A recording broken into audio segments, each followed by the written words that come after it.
Vamos a establecer el contacto telefónico con Lucas Garibaldi. Ya es un amigo de la casa. Lucas pertenece al Instituto de Investigaciones en Recursos Naturales de la Universidad Nacional de Río Negro.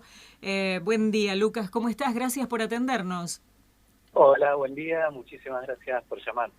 Bueno, en realidad estábamos recordando que habíamos hecho una nota anterior con el tema del relevamiento de colmenas. Habíamos hablado con vos.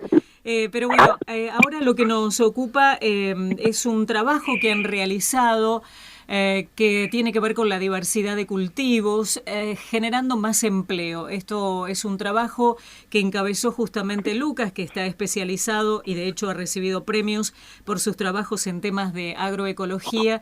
Bueno, y un estudio que nos parece, Lucas, que se enmarca en un contexto muy complicado que tiene nuestro país, donde justamente la generación de empleo en este momento resulta indispensable, ¿no? Contanos un poquito cómo comenzó. Exactamente, digamos, la diversidad de cultivos es lo opuesto al monocultivo. Y lo que nosotros estamos viendo es que la pérdida de diversidad de cultivos está generando un montón de problemas para la sociedad, y entre ellos la pérdida de empleo y de modos de vida saludables y sustentables. Lo que nosotros estamos viendo es que en muchos países se está perdiendo la diversidad de cultivos, y la diversidad de cultivos es lo opuesto al monocultivo, ¿no? Es decir, que se está expandiendo el monocultivo y se pierde la diversidad de cultivos. Se van a tener muchos cultivos, tenemos uno, y cada vez en una superficie mayor. Y eso trae ciertos perjuicios para la sociedad, y en este caso nos concentramos en el empleo. Lo que vimos en un trabajo a nivel mundial es que aquellos países que fueron aumentando su superficie con monocultivos pierden empleos, pierden modos de vida, y eso tiene, bueno, costos sociales muy importantes, ¿no? La gente se queda sin trabajo.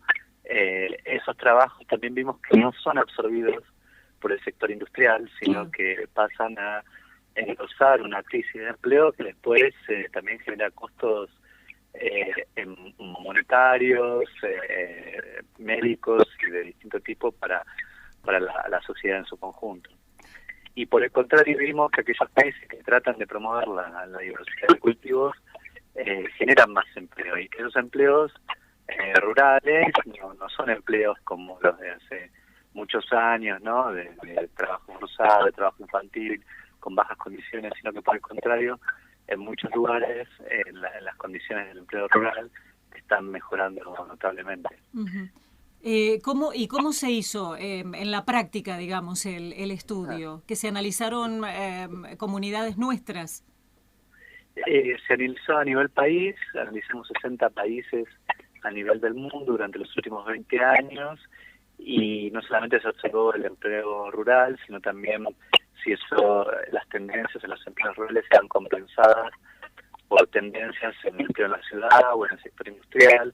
Naturalmente se obtuvieron un montón de otros variables que impactan el empleo, como la incorporación de tecnología, el tamaño del sector agrícola, PBI, índice de distribución. Se analizaron más de 30, 40 variables, y entonces lo que podemos decir que a lo largo del tiempo, digamos, estos cambios, la asociación entre estos cambios en la diversidad de cultivo, y cuando uno pierde diversidad de cultivo se pierde empleo, no están confundidos por cuestiones de incorporación de tecnología, por ejemplo. Es decir, que los países pueden promover la incorporación de tecnología y a la vez la diversidad de cultivos, y eso va a generar más empleo.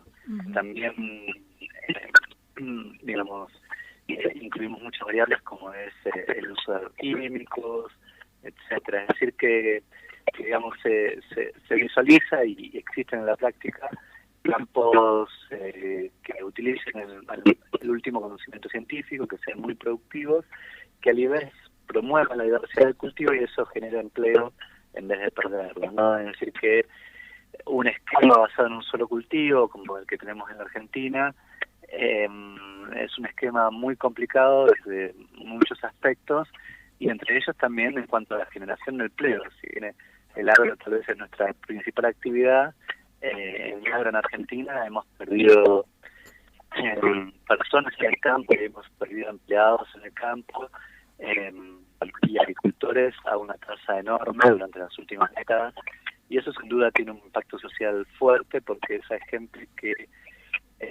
luego pasan a cruzar cordones de pobreza en las ciudades, y bueno, es algo muy grave, ¿no? Y lo que nos encontramos que esta diversidad no implica que se coseche menos por hectárea, al contrario.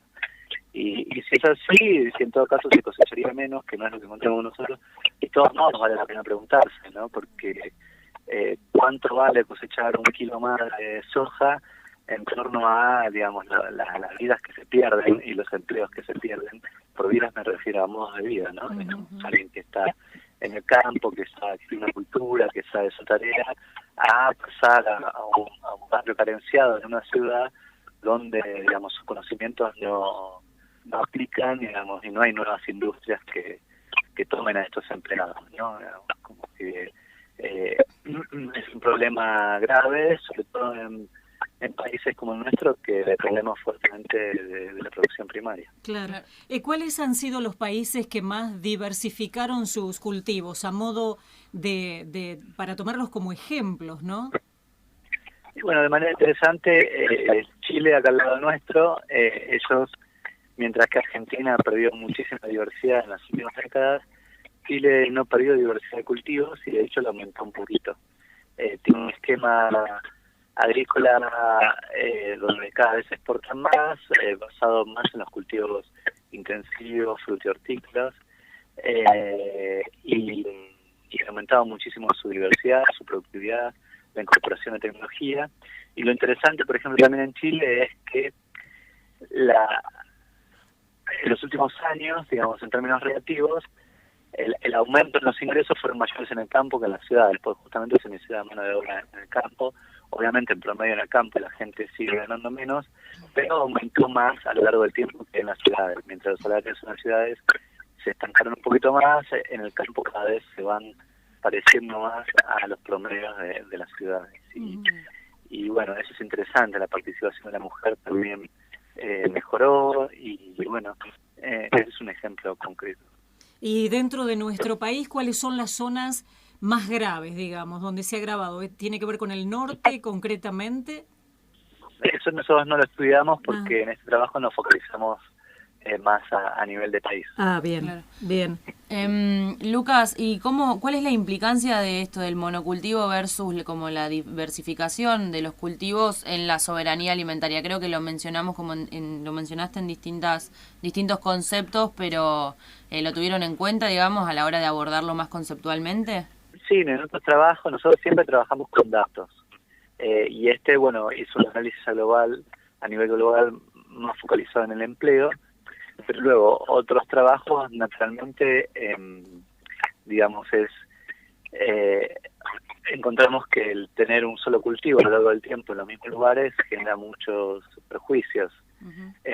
Y en muchos casos hay resultados novedosos y cosas nuevas que decimos, pero bueno, es el ABC de la agronomía. Yo ya estudié hace muchos años la carrera y creo que una primera materia que era como una especie de introducción a la agronomía, y era la importancia de rotar los cultivos.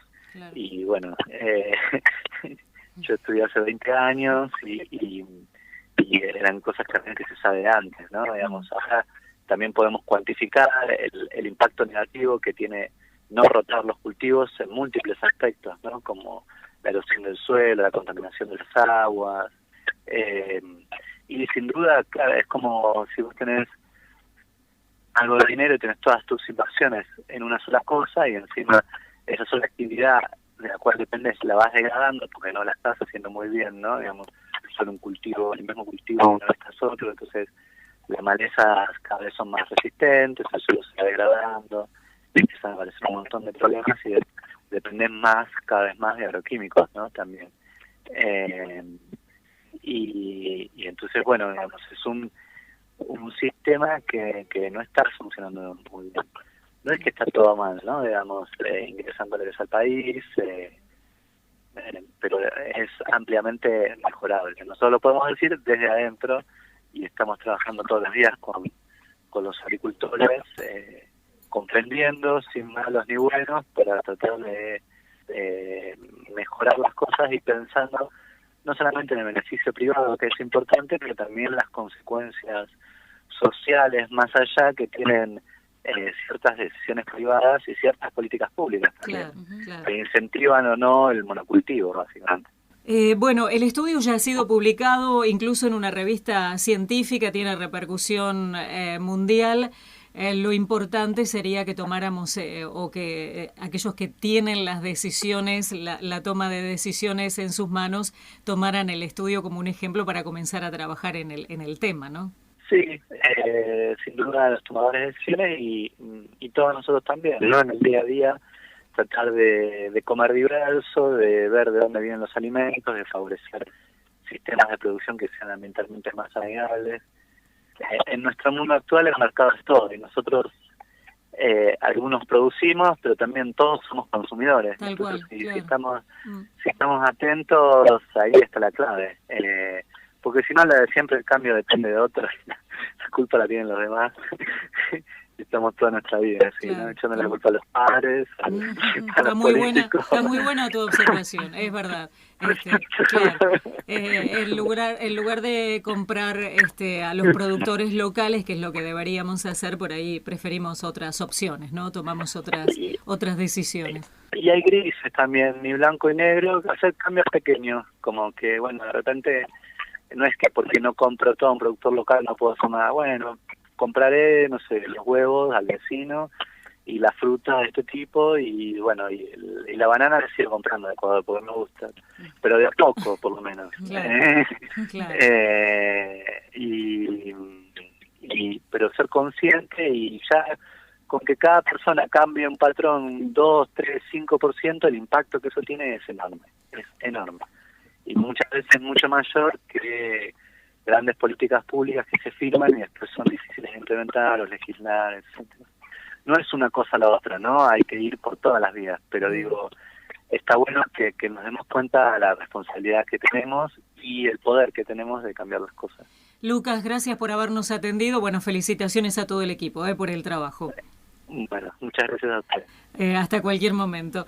Bueno, hablábamos con Lucas Garibaldi, especializado en trabajos justamente sobre agroecología, pertenece al Instituto de Investigaciones en Recursos Naturales de la Universidad Nacional de Río Negro y han presentado este trabajo, han demostrado que la diversidad de cultivo genera más empleo a partir de una investigación sobre los paisajes rurales de todo el mundo que se relacionen con este objetivo de promover el pleno empleo y una agricultura sustentable.